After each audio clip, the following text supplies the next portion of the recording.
Welcome back to Taiwan versus the world. Today we will talk about Latin America with two people who witnessed firsthand the latest developments in this important region, particularly when it comes to the relationship between China, the United States, and Taiwan. Then we will turn our attention to Thailand, one of Taiwan's most important regional partners. But first, let's begin with our interview.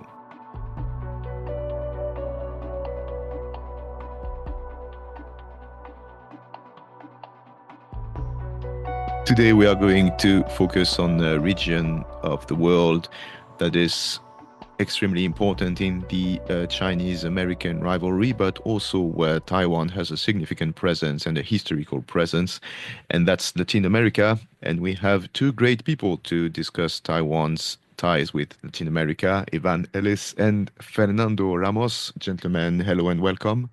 Thanks, Julian. It's great to be on the program with you. Yeah, hi. I'm very glad to be invited again and to have the opportunity to talk more with Dr. Evans. And I hope that we can, provide some good information for our listeners. I would kindly ask you first if you can introduce yourself. Maybe Evan, you want to go first? Sure. I'm Evan Ellis. I'm the Latin America research professor with the U.S. Army War College. I've been following Chinese activities in Latin America in the private sector and then in government for about 23 years now, and also very happy to be here with my good colleague and friend Fernando to have this conversation with you. And hi, my name is Fernando Ramos. I'm a geopolitical analyst and journalist from Honduras. I've been based in Taipei for the last 10 years, and I've been writing about the relationship between the United States, Latin America, and China for since 2019. And I'm glad to be here as well. And as Dr. Evans said, to have a good conversation with him again. Thank you. And actually, we're going to start with you, Evan. You just published a piece in The Diplomat about Bolivia, which is titled "Bolivia's Troubled Path with China." So that's a bit unexpected because we often hear that China is making big advances in Latin America, specifically in Bolivia, but that's the noise. So apparently you have looked a bit further. So if you can please tell us more about what is in this piece. Sure. Well, I was 10 days in Bolivia, in Santa Cruz, initially investigating how the China relationship it evolved there under the new pro-U.S. government of Rodrigo Paz. And of course, unexpectedly found myself in the middle of the unfolding political and security crisis. But in the process, I was able to talk with a number of different business leaders and others. And what I found was not entirely surprising, but first of all, from the days of the former leftist populist leader Evo Morales and to an extent his successor, the relation has really deteriorated. First of all, because the open door that many Chinese companies, Sino-Hydro and China State Construction and Engineering, Vicstar, among others. The open door that they had led them to behave relatively badly, and there was a rash of problems. People not getting paid, contracts being canceled because the work was done poorly, a lack of attention to environmental considerations and a lot of environmental harms, various activities associated with corruption, subcontractors frustrated that they hadn't gotten paid. And so, on the one hand, Chinese companies almost across the board in a range of contracts for hydroelectric facilities, highways, railroads, the building of a steel plant had come to get a very bad name for themselves. And then, of course, with the new government, there was really a reluctance to take a lot of those projects forward. And so, and frankly, the government began running out of money as well, and a lot of these projects were being paid not by Chinese investments, but loan-based projects, on a contractual basis. And so, really, what had happened is a lot of those construction companies and others had, reduced their presence or closed their doors, or are now essentially fighting with the government over projects that the government doesn't want to accept. And of course, at the same time, the relatively pro-U.S. Government of Rodrigo Paz is sensitive to U.S. concerns. And so you see some of the security issues with respect to things like having People's Liberation Army personnel in military schools in Bolivia, things like that, have not gone forward. And then, to a certain extent, in telecommunications, one of the few places that Huawei, the kind of premier Chinese telecom company, has seen its presence actually contract. And so, really, across the board, it's really very much problems of China's own making. Although the fact that you have the political change in Bolivia, and the country is in a political and security crisis, is also really kind of put the damper on a lot of different things. Thank you. That's a lot of information indeed. Fernando, what do you think about this situation? Would you like also to comment on Bolivia?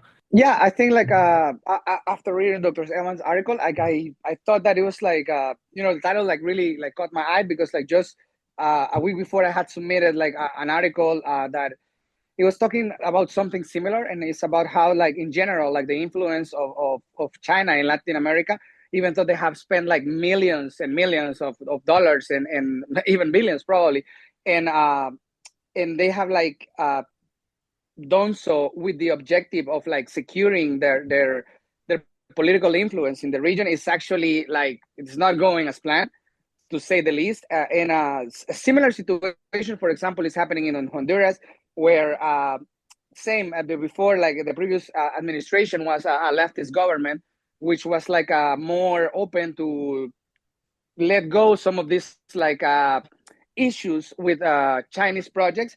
But now, since President Asfura took power in January 2017, then basically all of the agreements have been frozen. The projects that were supposed to begin to be built, like a dam, that it was kind of like what started in the breakup with the relationship between Taiwan and Honduras in the first place, has not taken place. And just in general, the free trade agreement is not going forward either. It has been in negotiations since 2023, and I don't think that it's ever gonna be signed. And I think that a lot of like what's happening in Bolivia can also be like talk about of Honduras. There's also been a new kind of like direction in the relationship with the United States, and there's talks about like replacing all the Huawei systems, the telecommunication provider, just as in Bolivia, in Honduras for Cisco Technologies, which is an American-based company. So I think that like the circumstances are strikingly similar, and it's not something like the lots of influence by China in Latin America. It's not just Bolivia and Honduras. It can also be observed in Panama, Cuba, Nicaragua, and basically I would say that there's been a massive shift in Latin America in general. If I could build on something very important that Fernando just said, there is an interesting pattern. You see it in very populist left-wing governments that have weak technical oversight, high levels of corruption, and so you saw it previously in Venezuela. You saw it in Ecuador under Rafael Correa. You saw it in Bolivia here under Evo Morales, and I think to an extent, as Fernando notes, you see it in Honduras under the Libre government of Xiomara Castro, which was initially you had wide open doors. Chinese companies came in with little oversight, non-transparent deals with terms very favorable to those companies, even if the projects themselves didn't guarantee success, and things turned out badly. And it's interesting, I'm actually in San Salvador having a conversation with a number of Honduran business people, and I'm hearing very much the same thing as what Fernando just said, that even before the end of the Libre government, the free trade negotiations with the PRC were put on hold. There was frustration over the ability to export shrimp or not export shrimp by Hondurans to China, which was just disastrous for the Honduran shrimp industry. Some of the big projects, specifically some of the telecommunications renewal with Hondutel, had gone badly, and so they were beginning to pull away from that even before they changed in government. The same thing with the Patucha 2 hydroelectric facility, which is going to be the second major PRC built facility in Honduras. And so certainly, like Honduras, you have a change in government with now a more U.S. friendly government. I've heard great things about Nasri Asfura, that he works night and day. Apparently, he never sleeps. But essentially, you had Chinese companies whose own bad behavior were creating problems, even with a very permissive populist government. And then when that government itself was pushed out, and you have now a new US friendly government, it's building on the discontent with China and taking things in an even more China restrictive direction. Yes, this is something that struck me in what you both just said, is that I remember doing the coverage of the last election that brought Nasser Asfura in power in Honduras, and I was struck at the time by hearing that pretty much China shot itself in the foot. Like, it was granted an open door, like a wide open boulevard in Honduras and other Latin American countries, and pretty much, to put it bluntly, it screwed it up. So it was not even necessary for the United States or opposition parties in Latin America to do much. It seems like just China just stumbled and kind of was overconfident. So it begs the question, actually, how come China behaved this way? I mean, surely they have a lot of smart people in charge in China. So didn't they not realize that such a behavior was going to create a backlash? Well, I think that there's a lot of factors to take into consideration. The first of all, it's something that I believe that it's not being like, like look at it this way, but I think that before the first presidential term of Donald Trump, like there was a lot of investment, like around the world, like by the Belt and Road Initiative, and basically they were just pouring money into all of these like developing countries, like to create infrastructure that will allow them and benefit with trade, and also that was supposed to also like provide them with some like political leverage or at least ideological leverage. But this kind of like started to become like less and less of a priority for them since I will say like since the trade war started, because of course like all the tariffs that Donald Trump put in place took a big chunk of like the profits that the Chinese government was making. So of course that left them with less money to go around. Also, the COVID-19 pandemic was another like massive hit to the Chinese economy, and I believe that the lack of liquidity, of the lack of like money and the lack of resources is one of the main reasons why they started like or they stopped pouring so much money into these projects. And for the Honduran experience, I could say that we have barely received like anything, no economical benefits at all, or infrastructure projects, or basically like we're getting a lot less than what we were getting with like with Taiwan. And as Dr. Evan mentioned, like the shrimp industry was like the support of like the southern region of Honduras. It basically it almost died. Basically, like almost 60 companies have closed since the beginning of the relationship with China. Around 15,000 jobs, I think that we have mentioned these numbers like in previous talks, were also lost. And there has been no intention of like really doing something about it. There have been a lot of like memorandum of understandings and collaboration agreements and future promises, but like the industry is still the same as it was last year. And honestly, I think that even without China like misbehaving or doing things that will like enrage people, just the fact that they didn't keep up with that promise of like taking over the shrimp and in general like the Taiwanese market, so that we could sell more to them, is something that it just made like Honduran people to have like this very like strong reaction against them, this backlash against like China and the switch. So I think that that's something that I don't know if it's something that they did it on purpose or say it's something that they didn't see, but I think that the fact that they had a leftist friendly government gave them the impression that they had more time to actually fulfill these promises if they had any intention to do so in the first place. And that's why like maybe they didn't pay that much attention, or they didn't care too much about it at the beginning. If I could build on what Fernando just said, because I think it's very important. In some ways, if people talk about China using what's sometimes called a debt trap diplomacy, which I'm not sure I fully agree with, you can actually refer to China facing what you might call a populist trap in Latin America. And what I mean by that is that on the one hand, you historically have a tendency for Chinese companies to cut corners and do things as far as they can get away with. And so when you have a populist government that has limited technical oversight because they have politicized agencies that are subject to essentially receiving personal benefits to sign contracts, and then on top of that you have governments that are politically open to China, and so as Fernando alluded to, limited oversight. There is a overused expression talking about the Chinese that the mountains are high and the emperor is far away.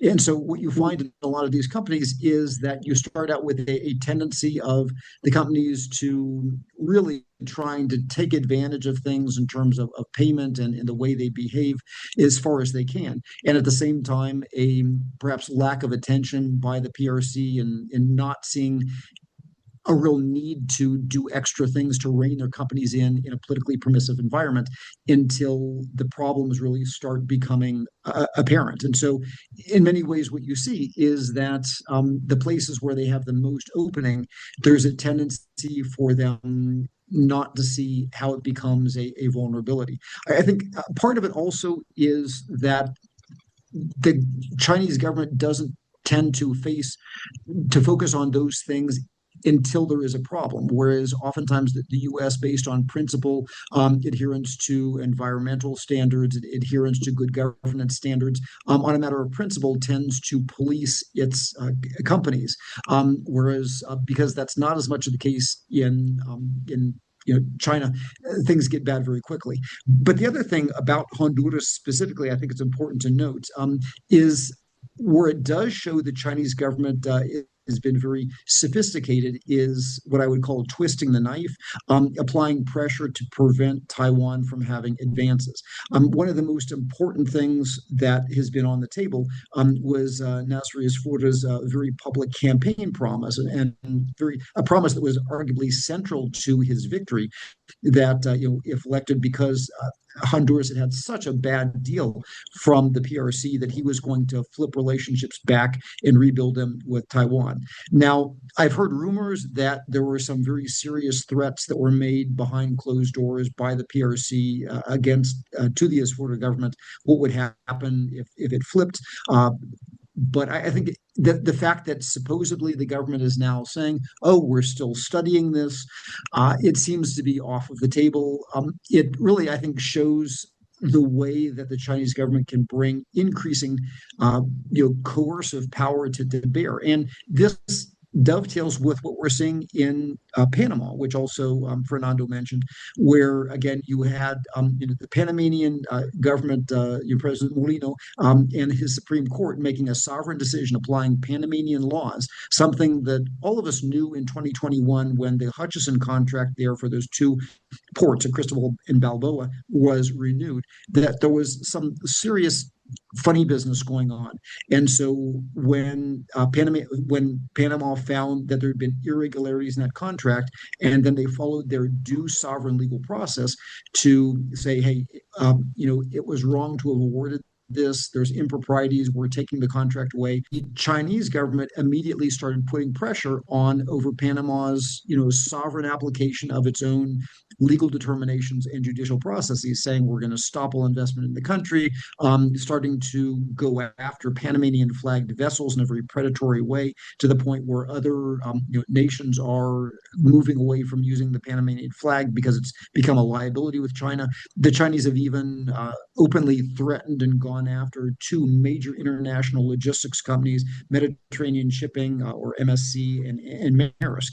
And so I think what the Honduran example shows and what the Panamanian example shows is just how aggressive and how powerful with their economic tools China is becoming in really going after the sovereign rights of countries to make decisions about Chinese companies applying their own laws, applying their own judicial processes. And I think that should give a lot of governments in the region pause not over, who makes money off of China, but over threats as China becomes ever more powerful to their own sovereign decision. Yeah, there is something here because you touched, Evans, on Taiwan. And yes, let's try to recenter the conversation on Taiwan. What is Taiwan doing in all this? Did you observe anything that Taiwan does or is done about Taiwan in Latin America? So first of all, I will say that like the strategy of Taiwan has always been based on more like soft power than anything else, and I think that a direct like intermission or like trying to like do something specifically like might bring like negative consequences for Taiwan. They might like poke the bear and just produce that China tries to like poach more of their allies. I think that as the case with Honduras, like they have been like expecting. They have said that they are open to do it, to talk, to like to a switch. And talking about that switch, I think that for my perspective, I don't think the situation is as bleak as it looks. I think that there have been several signals that like this is not off the table yet.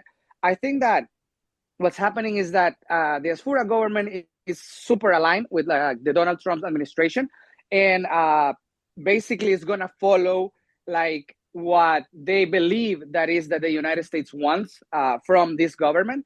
And I think that right now, because the United States is trying to negotiate with China, mostly because the Trump administration is trying to get them to help to stop the war in Iran, which could have like strong consequences in the midterm elections.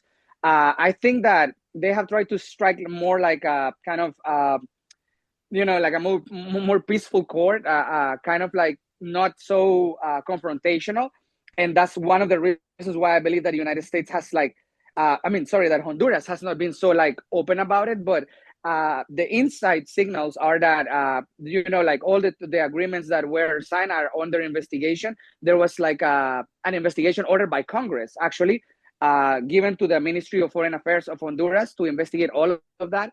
The agreements with Huawei were later added to that, and that was this month actually. The president of Congress has like this month as well, like May, the month of May. He also said that he is like basically in pro of like a reunification of restoring ties with Taiwan.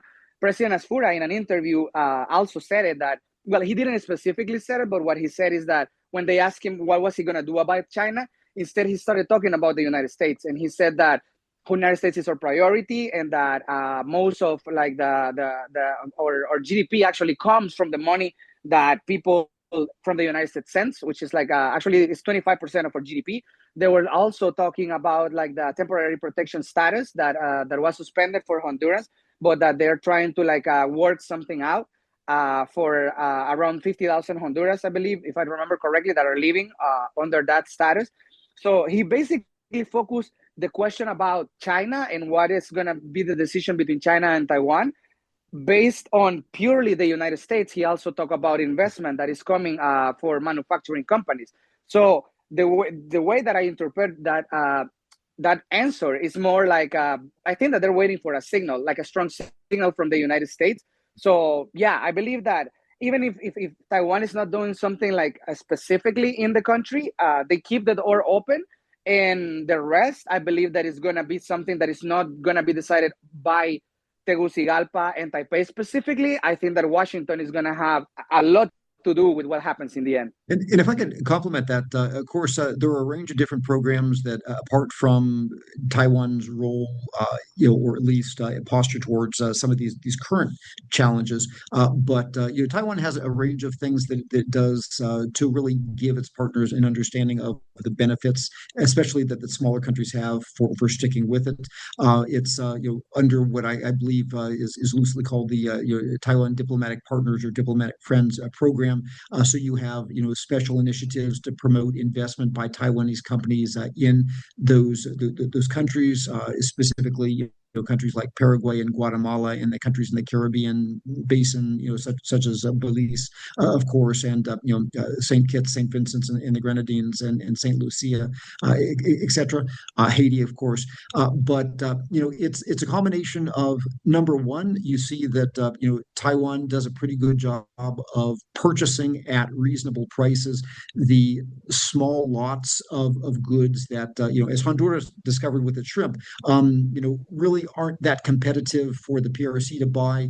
But Taiwan, because it has strategic reasons for doing this, buys these goods, and thus it's become a very important source of benefits. Number two, of course, channeling investments. Number three, of course, you have an array of different, essentially, technical programs. So, for me, whereas the PRC will do things that in the end serve its benefit and often turn out, wrong. It'll give you a stadium that maybe you do or do not need. I mean, there's a stadium here in El Salvador that's being built that's going to be like twice as big as anything that they ever need, but it looks really cool. But when Taiwan tends to come in, it does things like agricultural technical assistance. It does things to help build the human capacity. For example, in Paraguay, there's a really interesting large scale project where essentially they've created a technical university in Paraguay to support President Santiago Peña's objectives to basically transform Paraguay through transforming its human capital. So I think Taiwan has a lot of things that it can be proud of, where it really is the type of partner a country needs in terms of purchases and investment and training. Even though it doesn't inspire those great dreams because of the 1.4 billion Chinese people, and that's going to make everyone rich if you just abandon your ally and do that. But to go back also to what Fernando said, my sense is that Taiwan is keeping a pretty low profile on the Honduras case. I mean, I think it's it probably wouldn't help it right now to try to remind Isfura of its of his very central electoral promise. I think nobody's actually forgetting. I personally would like to see more follow-up by the Trump administration to say, hey, this is something that's important for us and important to our Taiwanese friends. We'll see if more of that type of pressure is forthcoming. And frankly, in some of these other places where the PRC is behaving badly and coercively, again, I think Taiwan has been prudently restrained, but it understands that in some ways the PRC is shooting itself in its own foot without Taiwan having to do much to pile on and call attention to that. Yeah, and I just wanted to to mention that, for example, like that university is something that I actually it was something that I had suggested, the government of Honduras to try to get from Taiwan, because it's not only that they build the university and that they have teachers there, they also, on top of the scholarships that they usually offer, they bring 100 students on their last year as in an exchange program. So usually we have 150 Paraguayan students here every year, and that's just for me, that's something that I would love to have for my country. And I think that also I agree that Taiwan probably is better keeping a low profile.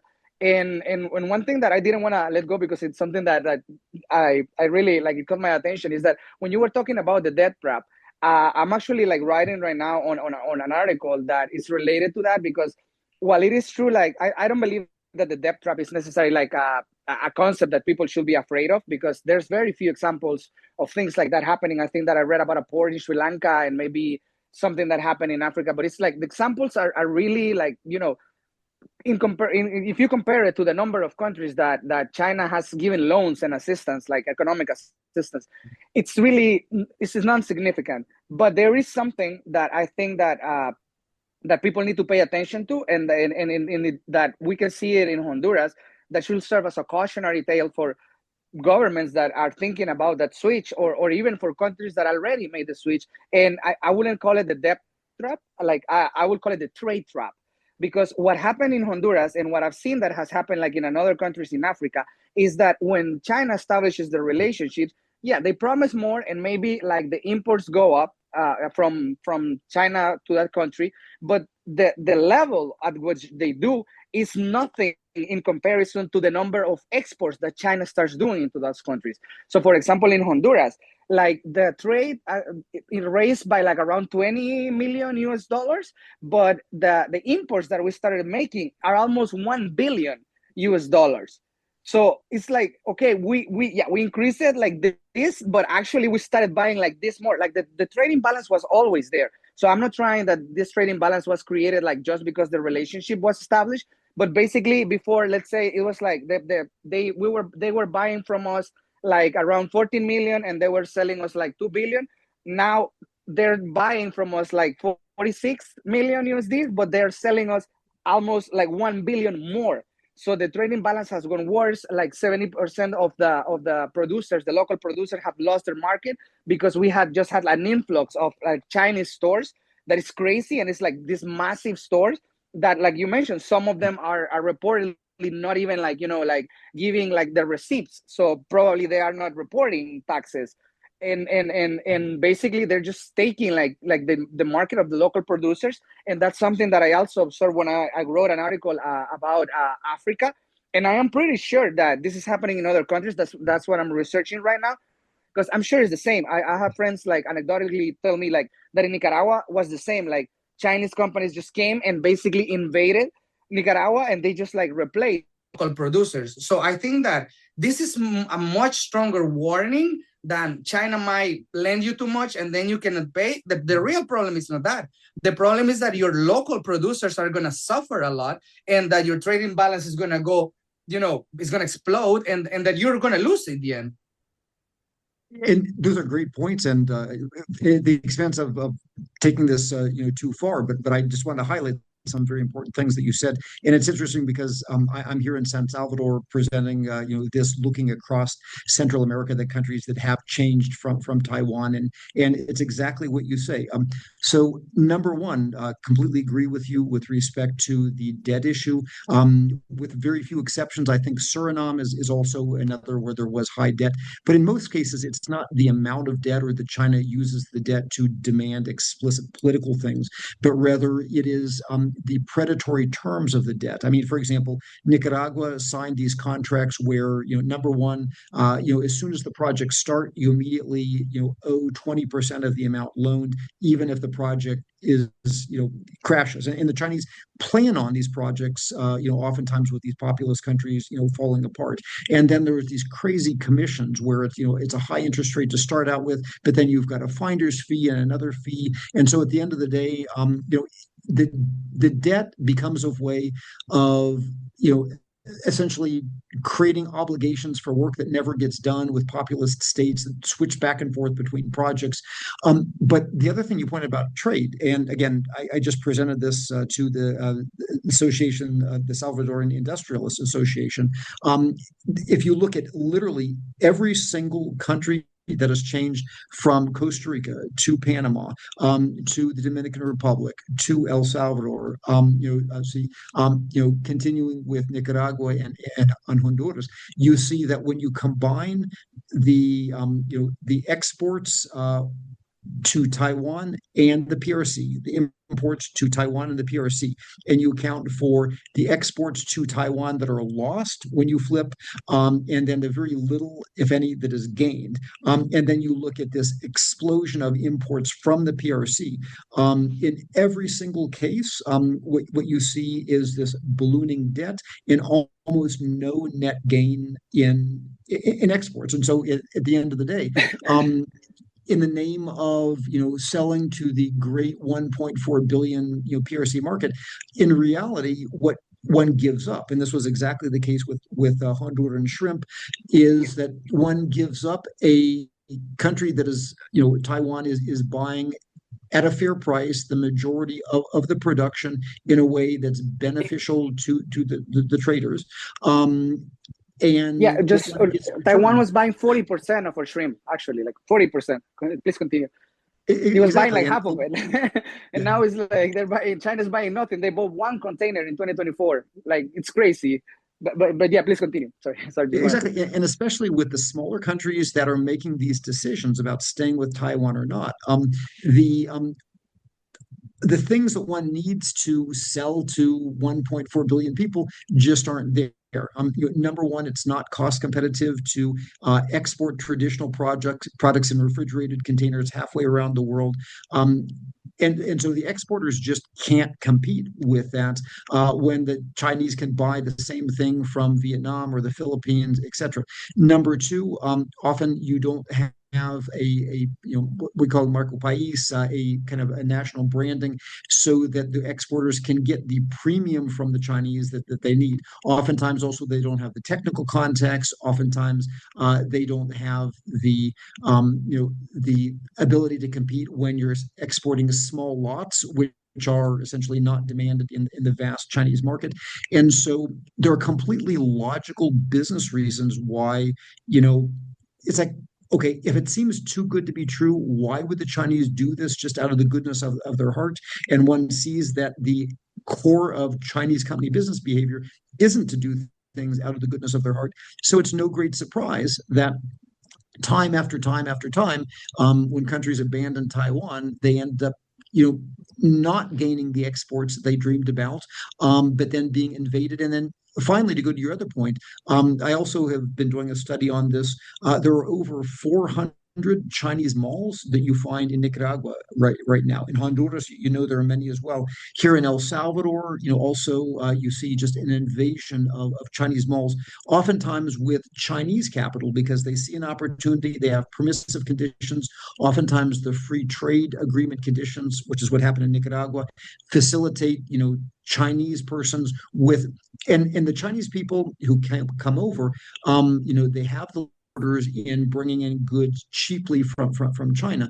And so at the end of the day, you also have an influx of imports in which after the flip, essentially local producers are run out of the country, and even local importers are run out of the country by an influx of Chinese capital in China malls and China Depot and all of these things. So it's been a bad deal, and it's ironic because people dream of the access to the Chinese market, but the data in every single country shows exactly the opposite. Evan and Fernando, thank you so Sorry. much. This has been extremely highlighting, and wishing you all the best for the future. Thank you for having me. A pleasure to be with you on the program.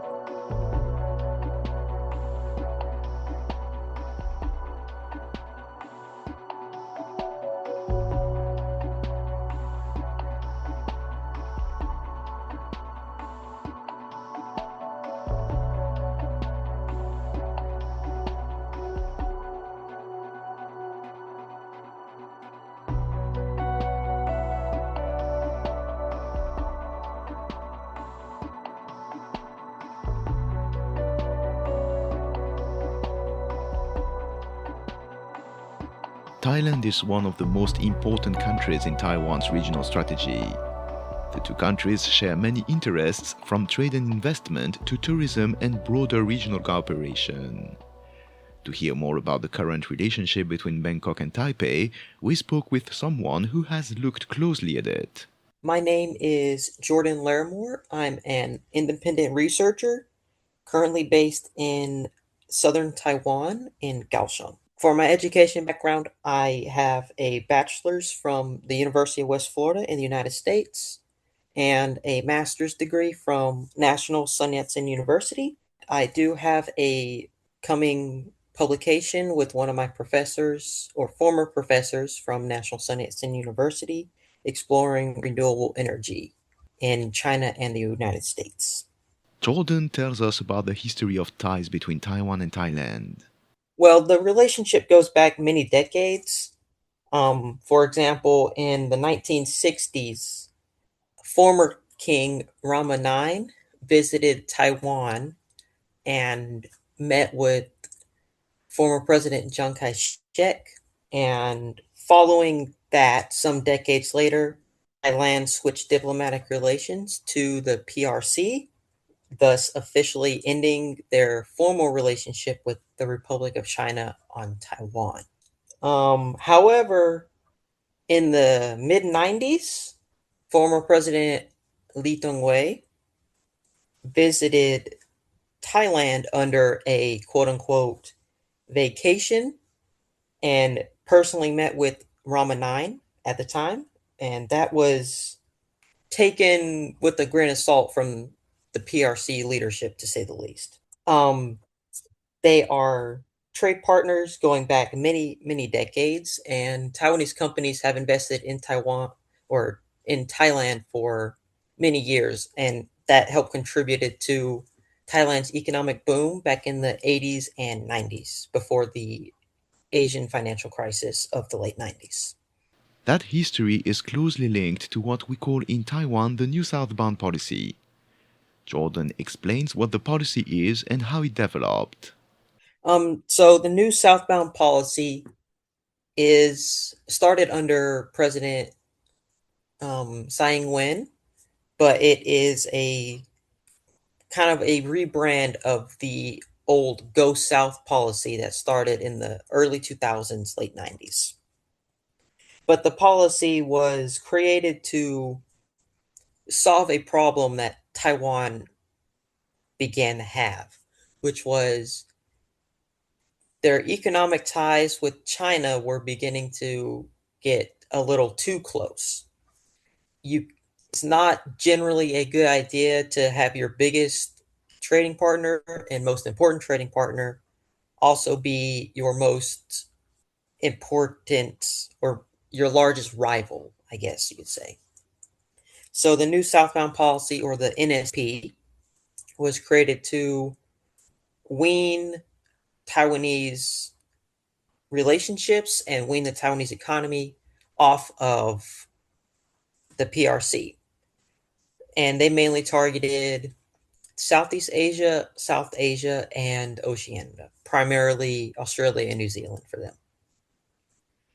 It expanded on the Go South policy of the early 2000s.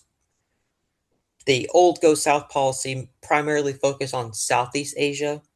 The NSP expanded it to include South Asia, so India, Bangladesh, Sri Lanka, and as well as Australia and New Zealand. And the NSP is a little bit different than the old Go South policy in the way that it faces, not only does it focus on economic ties, it focuses a lot on person to person exchanges, so more soft power oriented than the older policies that Taiwanese administrations had used. The new southbound policy has had a significant influence on relations between Taiwan and Thailand. So for Thailand, it mainly helped build up a previously kind of, I guess I would say, dormant relationship. One thing the NSP policy focuses on, for example, is tourism. Before the NSP policy, Thai citizens could not visit Taiwan without a visa. But following the implementation of the NSP, Taiwan gave Thai nationals, I believe, 14 days of visa-free entry into Taiwan. And this has helped facilitate cultural exchanges and tourism between the two nations. In 2024, approximately 1 million Taiwanese visited Thailand, whereas about 400,000 Thais visited Taiwan, which is a fairly substantial jump. And whole industries have opened up because of this. And some cultural exchanges have grown. There was the recent Sunshine Island Vibe Fest in the southern city of Kaohsiung. There was the Amazing Thailand Festival in Taipei, and there has been Taiwan charity runs in Bangkok, facilitated through the de facto embassies, the trade offices in both Taipei and Bangkok. The relationship between the two countries is built primarily on trade, but not exclusively. So bilateral trade between the two has grown. As of 2025, bilateral trade was at about 14.4 billion US dollars. Thailand is Taiwan's 11th largest trading partner. Thailand is known as, some have called it the Detroit of Southeast Asia, as they manufacture a substantial amount of vehicles for the region, about 1.4 million in 2024. And if you remember back to the early pandemic, in the United States, there was a shortage of semiconductor chips needed for car manufacturing, and that increased the price of new vehicles and used vehicles in the United States. So a lot of those semiconductors came from Taiwan. And with Thailand being such an important manufacturing hub for vehicles, they import a lot of semiconductors or chips from Taiwan to use in their vehicle manufacturing. So that is one way the relationship dynamic works. So, and there's a lot of bilateral investment. Taiwan has invested about $854 million in Thailand, whereas Thailand has invested about $10.38 million in Taiwan.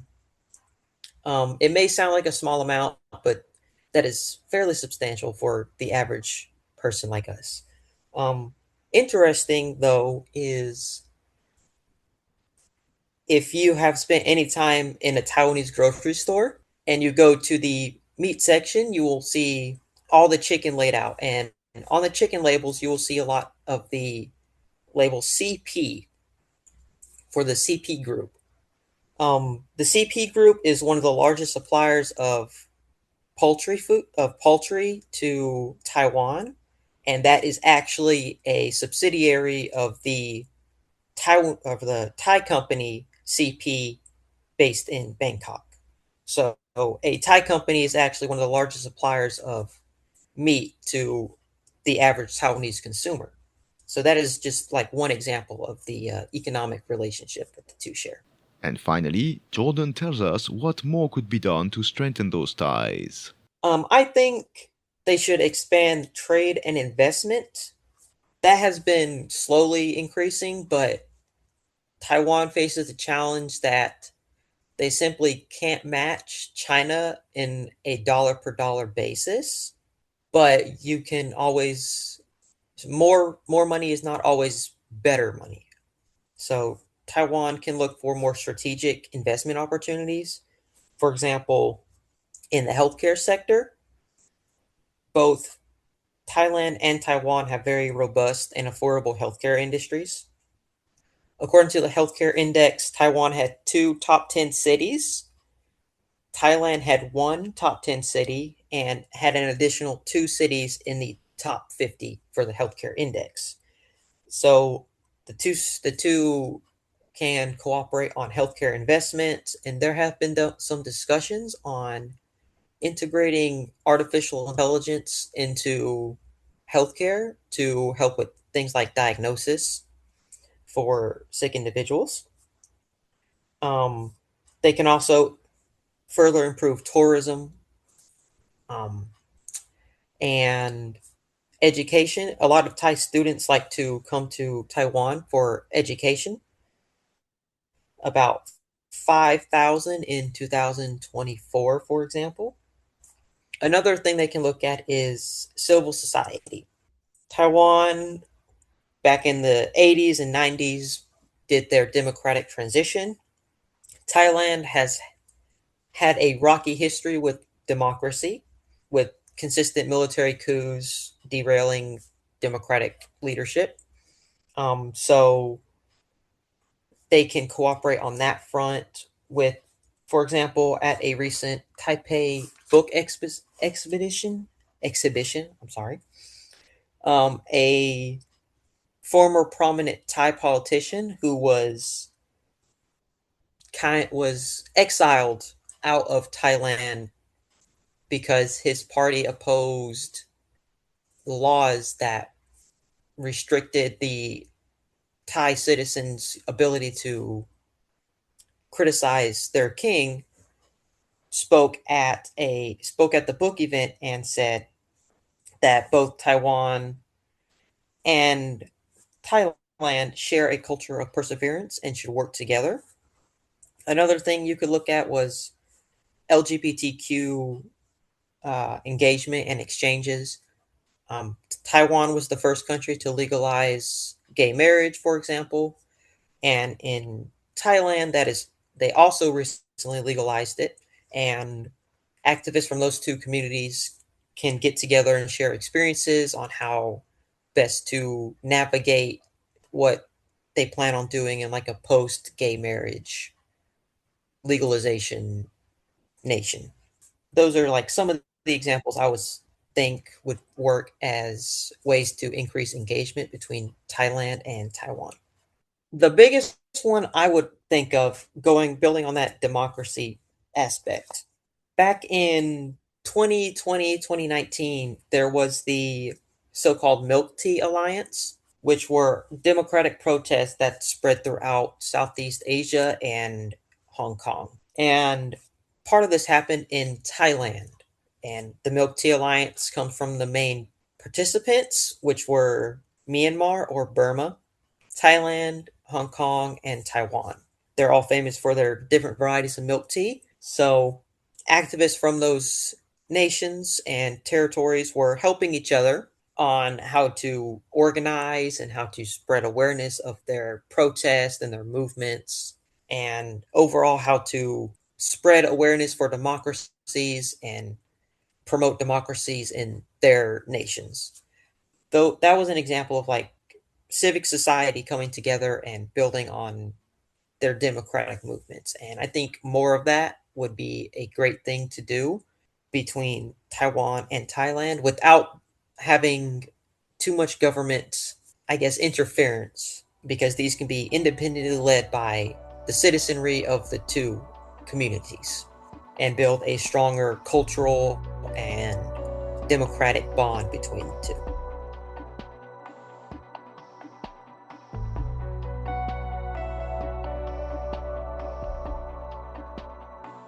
We will meet again next week for a new episode of Taiwan versus the World.